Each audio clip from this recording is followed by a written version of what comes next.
నేపథ్యంలో సంఘీభావంగా ఒక మద్దతుగా ఫ్యామిలీ మెంబర్స్గా నాగబాబు అలాగే చిరంజీవి దంపతులు అల్లు అర్జున్ ఇంటికి వెళ్లారు.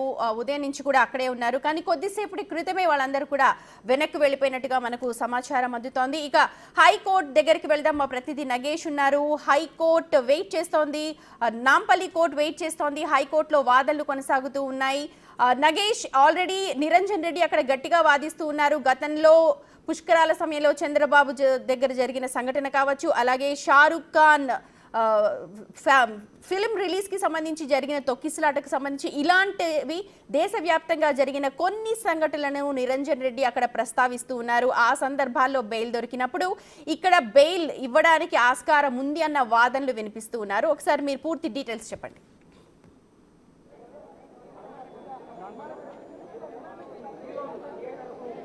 హైకోర్టులో గత 40 నిమిషాల నుంచి కూడా హాట్గా వాదనల్ని నిరంజన్ రెడ్డి అల్లు అర్జున్ తరపున వినిపిస్తున్నాడు. అల్లు అర్జున్ రాకపై ముందే సమాచారం ఇవ్వలేదని చెప్పి పోలీసులు వాదించారు. సమాచారం ఇచ్చినట్లు కూడా అల్లు అర్జున్ న్యాయమూర్తికి లేఖ చూపించారు.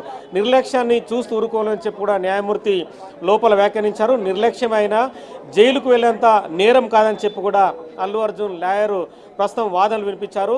ఇందులో A4, A8గా ఉన్న నిందితులపై ఎలాంటి ఆరోపణలు ఉన్నాయని చెప్పి కూడా పీపీని హైకోర్టు ప్రశ్నించింది. అల్లు అర్జున్ వెళ్ళడం వల్లే ప్రమాదం జరిగిందని చెప్పి పీపీ కోర్టుకు చెప్పారు. అక్కడికి వెళ్తే ప్రమాదం జరుగుతుందని తెలిసి కూడా అల్లు అర్జున్ స్పాట్కు వెళ్ళడని చెప్పి కూడా కోర్టుకు చెప్పిన పరిస్థితి. సో మొత్తానికైతే హాట్గా వాదనలు కొనసాగుతున్నాయి. తొక్కిసలాటకు సంబంధించి కూడా చాలా కేసులు ఇక్కడ ప్రస్తావనకు వచ్చాయి. కేసు వాయిదా వేయాలని చెప్పి కూడా పీపీ చెప్పాడు. ప్రస్తుత పరిస్థితిలో బెయిల్ ఇవ్వాలని చెప్పి కూడా బన్నీ తరఫున లాయర్లు వాదించారు. బెయిల్ ఇవ్వద్దని చెప్పి పీపీ అభ్యంతరం వ్యక్తం చేశారు. సోమవారం వాదనలు వింటామని చెప్పి కూడా పీపీ చెప్పారు. కానీ సీనియర్ కౌన్సిల్ నిరంజన్ రెడ్డి మాత్రం జడ్జిను రిక్వెస్ట్ చేస్తూ ఆర్గ్యుమెంట్లు కొనసాగించాలని చెప్పి న్యాయమూర్తికి విజ్ఞప్తి చేశారు. ముందు తాము వాదనలు వినాలని చెప్పి కూడా చెప్పారు. అల్లు అర్జున్ తరఫున నిరంజన్ రెడ్డి వాదనలు విన్న తర్వాత పీపీ ప్రశ్నలంటివి కూడా ఖచ్చితంగా సమాధానం ఇస్తామని చెప్పి కూడా లాయర్ నిరంజన్ రెడ్డి కోర్టు ముందు ప్రస్తావించారు. షారుఖ్ ఖాన్ కేసును కూడా ఈ వ్యవహారంలో ప్రస్తావించారు నిరంజన్ రెడ్డి. రేస్ సినిమా ప్రమోషన్లో కూడా తొక్కిసలాట జరిగింది. అప్పుడు తొక్కిసలాట జరిగిందని చెప్పి ఆ కేసులో గుజరాత్ హైకోర్టు, సుప్రీంకోర్టు కూడా షారుఖ్ ఖాన్ని రిలీఫ్ ఇచ్చాయని చెప్పి కూడా నిరంజన్ రెడ్డి కోర్టులో వాదనలు వినిపించారు. తొక్కిసలాట్లో కూడా బన్నీకి నేరుగా అంటే అల్లు అర్జున్కు నేరుగా సంబంధం లేదని చెప్పి కూడా నిరంజన్ రెడ్డి వాదనలో వినిపించారు.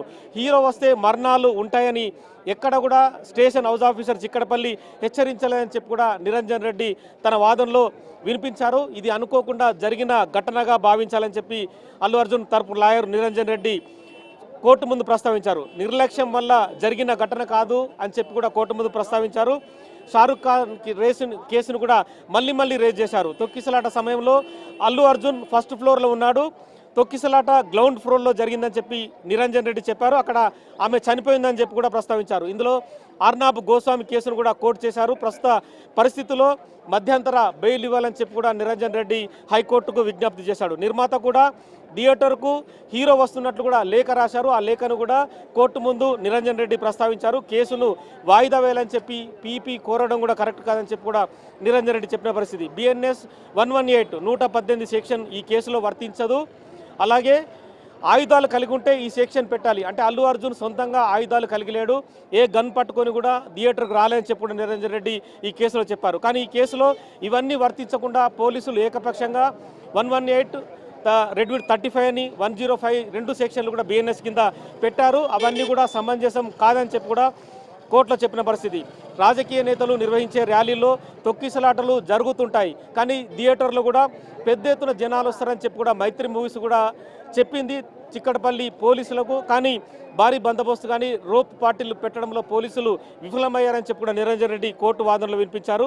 అసలు నోటీసులు ఇవ్వకుండా విచారణ చేయకుండా అరెస్టు చేయడం ఏంటని చెప్పి కూడా డైరెక్ట్గానే కోర్టులో నిరంజన్ రెడ్డి ప్రస్తావించారు.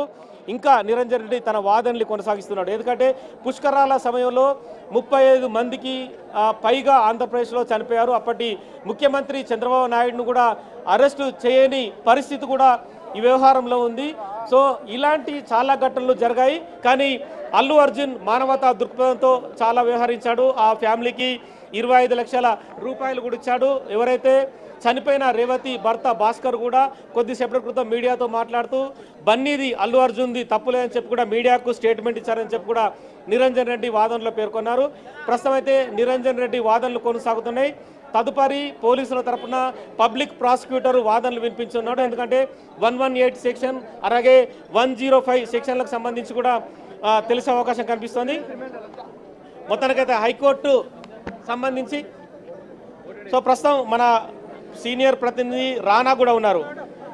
ఈ కేసుకు సంబంధించి ఇంకా ఏం జరుగుతుంది?